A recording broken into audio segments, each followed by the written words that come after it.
Assalamualaikum dan salam sejahtera murid-murid. Bersama kembali dengan Cikgu Iskandar. Untuk hari ini kita akan merujuk buku aktiviti sains tahun 3, Unit 9, Sistem Suria, aktiviti 6, membina model planet beredar mengelilingi matahari. Ya. Baiklah, kita terus merujuk kepada muka surat 82. Baiklah, inilah dia aktiviti 6. Mari uji membina model planet beredar mengelilingi matahari.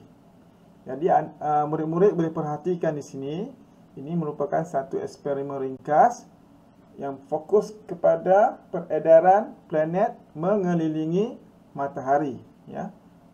Jadi untuk menyelesaikan aktiviti 6 ini, kita harus merujuk buku teks halaman 122. Ya, ini adalah halaman 122. Okey, kalau lihat di sini, perbandingan orbit planet dibuat dengan pergerakan kereta di atas trek, ya, dalam bentuk bulatan. Dan dalam eksperimen ini juga kita menggunakan pinggan, ya. Gunakan pinggan plastik, guli, tanah liat. Jadi pinggan ini bulat untuk melambangkan orbit berbentuk bulat ataupun lebih kepada berbentuk elips. Baiklah. Okey, anda boleh perhatikan di sini. Okey, ini langkah-langkahnya. Murid-murid boleh membuat eksperimen ini di rumah, ya. Ini merupakan satu eksperimen yang mudah dan ringkas. Okey, kita hanya perlukan pinggan plastik. Kemudian kita perlukan tanah liat. Tanah liat kita letakkan di tengah-tengah pinggan ini. Kemudian kita masukkan guli dan kita gerakkan sisi pinggan supaya ia boleh bergolek dalam bulatan. Okey. Okey. Kita lihat kemudian, kita lihat halaman buku teks 122 ini. Ini menunjukkan matahari. Okey. Kemudian ada orbit, ya. Dan planet ini bergerak mengikut orbit. Okey. Jadi, sama seperti eksperimen ini, sisi pinggan itu seperti orbit dan tanah liat itu adalah mewakili pusat sistem suria, iaitu matahari, ya. Guli pula mewakili planet, ya.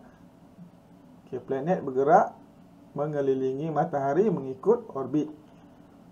Kalau di sini guli bergolek di sisi pinggan mengelilingi tanah liat, ya. Jadi tanah liat ini mewakili matahari, sisi pinggan ini mewakili orbit dan guli pula mewakili planet. Okey, itu maklumat yang kita dapat. Okey. Kemudian setelah dapat maklumat tu, kita teruskan kepada soalan. Okey. Soalan yang pertama, apakah bahagian pada model ini yang mewakili matahari? Apakah bahagian pada model ini yang mewakili matahari? Matahari itu adalah pusat sistem suria. Maknanya kalau pusat, ia harus duduk di tengah-tengah. Okey. Apakah objek yang terletak di tengah-tengah? Pinggan. Kalau di sini kita gunakan pinggan. Apakah objek tersebut, murid-murid? Ya, tanah liat, ya. Bahagian model yang mewakili matahari adalah, jawapan kita adalah tanah liat.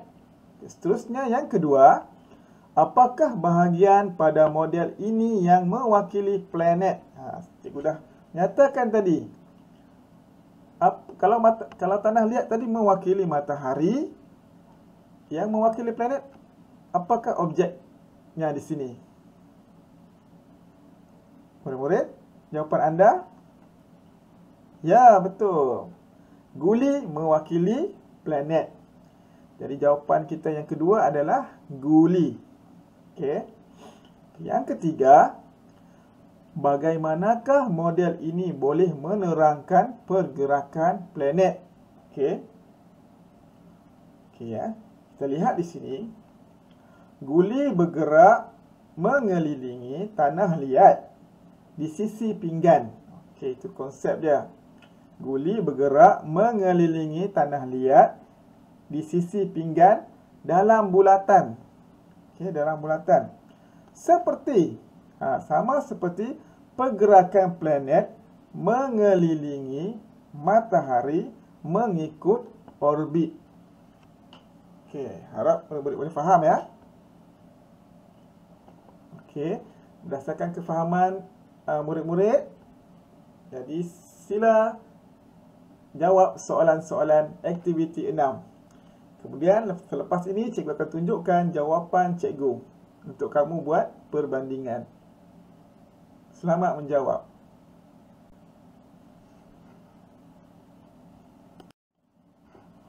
Baiklah murid-murid, ini jawapan cikgu yang hasil perbincangan kita tadi. Okey, yang pertama jawapan kita tadi tanah liat. Yang kedua guli.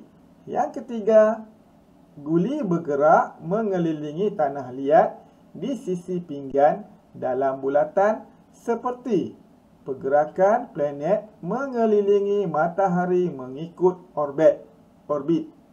Okey, ini penerangan kita tentang pergerakan planet ya. Iaitu pergerakan planet mengelilingi matahari mengikut orbit. Baiklah murid-murid, sampai di sini sahaja. Terima kasih kerana meluangkan masa sehingga kita bertemu lagi. Sekian, terima kasih.